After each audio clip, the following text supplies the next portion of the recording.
Remember when the UFC felt electric? Chuck Liddell taking heads, GSP packing stadiums, Ronda breaking arms in seconds, McGregor getting the crowd going crazy at the pre-fight press conferences? Every card felt like a big deal. Every star felt larger than life. Now, we're headlining with Blanchfield versus Barber. Who? Exactly. Fight nights and even main events that feel empty. Pay-per-views asking $90 for one half-decent fight. No real hype, no stars, no reason to care. And Dana says business is booming. Sure, maybe for them, but what about the sport? What about the fans? Are we really about to witness the downfall of the UFC? The UFC used to be full of stars, real stars, fighters you knew even if you didn't watch the sport. Chuck, Tito, GSP, Ronda, Anderson Silva, John Jones, Conor McGregor. Every division had a name that pulled you in. You stayed up late, you paid for the pay-per-view, you watched the interviews, the face-offs, the chaos, and it all felt big. Now, Islam Makhachev is dominant but quiet. Ilia Topuria is a killer, but flies under the radar. Tom Aspinall could be a future legend, but he can't even get a headline photo with John Jones, let alone a fight. There's talent, there's skill, but there's no sizzle like there used to be. The UFC used to build stars. There was chaos, they gave fighters the mic, they let rivalries explode. Now it feels like they're waiting for someone to magically break out. Conor took over the world in less than 3 years. Khabib became a global icon off one perfect run and a bottle of bad blood. Those moments don't happen anymore. Not because the talent isn't there, but because the machine isn't pushing them like it used to. You feel the difference. The cards don't have that pull, the build-up doesn't grab you, the energy's not the same. And if the UFC doesn't start building names that matter again, could the fans stop caring altogether? Let's talk about the price tag. You want to watch a UFC pay-per-view in 2025? Yeah, that'd be $90, not counting the ESPN Plus subscription. Add it up, and hardcore fans are paying well over $1,000 a year just to follow the sport. And what are they getting? A main event like Spivak 2 versus Tabora, a co-main that feels like a placeholder. Maybe 1 or 2 fights you actually care about. No wonder the numbers are dropping. According to reports, UFC pay-per-views are now doing less than 300,000 buys on average. That's a massive drop. Just a few years ago, big cards were clearing 500,000 easy. Some broke 1 million without breaking a sweat. But fans aren't paying anymore. They're tired. Tired of weak cards, tired of the price, tired of being treated like walking ATMs. And here's the part the UFC doesn't want to hear. Fans are starting to look elsewhere. One Championship, for example, is blowing up on social media. Clean production, exciting matchups, crazy finishes, real hype. And now they're pushing into the US market. They've got big names, and fans are loving it. We're seeing the hardcore American MMA fans tuning in to watch. Thai killers blast each other with elbows and knees, wearing MMA gloves under kickboxing rules. And they love it. Until now, the UFC didn't have real competition.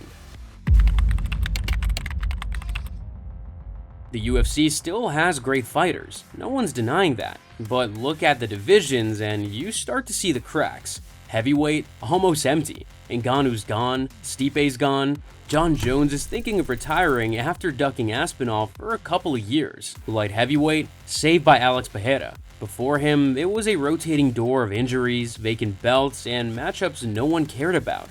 This used to be the UFC's crown jewel. Now it barely registers, especially now that Ankalaev has the throne. Flyweight, the division is struggling to stay relevant again. Women's bantamweight, dead. The top names are gone. The champ isn't a draw. The division doesn't even feel real anymore. After Shevchenko and Weili retire, they can basically shut down the whole women's division. Despite the UFC falling way under Dana White's feet, there's still a chance. Lightweight and featherweight are on fire and carrying the whole UFC on their back. All killers, real fights, real excitement, but the balance feels off. Too many divisions are stuck. Too many cards feel like filler, and fans can feel it. People want fights that matter, divisions that feel alive. stars that don't feel like industry plants. Right now, the UFC only has a few of those left.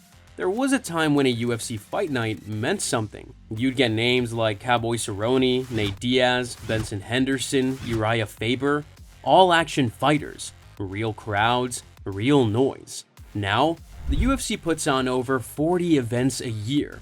That's almost one a week, and most of those are Apex cards that no one's talking about by Monday morning. One fan said it best, the Apex makes bad cards feel worse, and they're right. You can dress it up, you can slap a main event label on it, but if it's a quiet gym with low stakes, fans aren't gonna care. Fight nights used to be where new stars were born. Now fans just wait for a real event that may not even be coming. When the UFC signed with ESPN back in 2018, it felt like a win for MMA as a whole, and especially for the UFC, the biggest fight promotion now on the biggest sports network in America. Every fan thought that this would take MMA to another level, but we all should have known that nothing good ever comes from selling off to a media conglomerate. They signed a 5-year, $1.5 billion deal with ESPN. 2 years later, they extended it and handed over the pay-per-view model too. Fights used to be on cable, on network TV, sometimes even free. Now it's all behind ESPN Plus, paywall after paywall. That deal, the exclusive negotiation window just closed. As of April 15th, the UFC can start talking to anyone. Dana's playing it cool. We've said this every time. There could be a time when we end up on several different networks like sports, like all other sports do.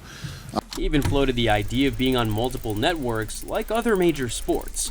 Translation, ESPN might be done, and the UFC is shopping. Dana says he doesn't care about the number of events, that it all depends on what the next network wants. But let's be honest, the UFC ran 42 events in 2024, most of them forgettable, most of them in the apex. This wasn't about giving fans more, it was about giving ESPN content. And now the UFC wants $1 billion a year for whatever comes next. That's the number Bloomberg reported in January. Dana smiled when asked about it. Reporting outlets saying the price tag you guys are looking for is $1 billion a year. Is that something you can confirm that would be? Sounds good to me. But what if no one's buying? ESPN doesn't promote UFC like it used to. Football, basketball, and college sports all get top billing, and the UFC knows it. Netflix is one name being thrown around, but Netflix isn't proven yet with live sports. They have fumbled streaming before, and if they ditch the pay-per-view model, that changes everything. Because when you've already sold off your soul once, the second time might be the one that breaks you.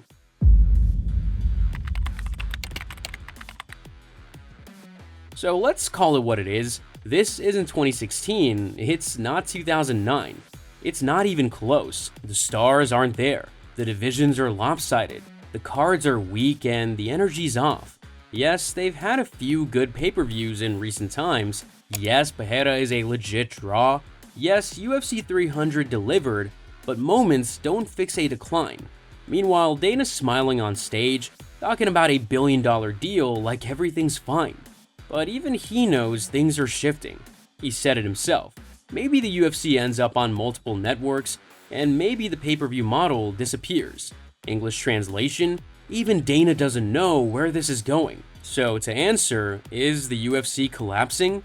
No, not yet, but it's in a dangerous place. Not just because the numbers are down, but because the passion and the love for the fight game is too. If you guys want to go back to the good old glory days of the UFC just like we do, don't forget to subscribe because we got some absolute bangers on the way.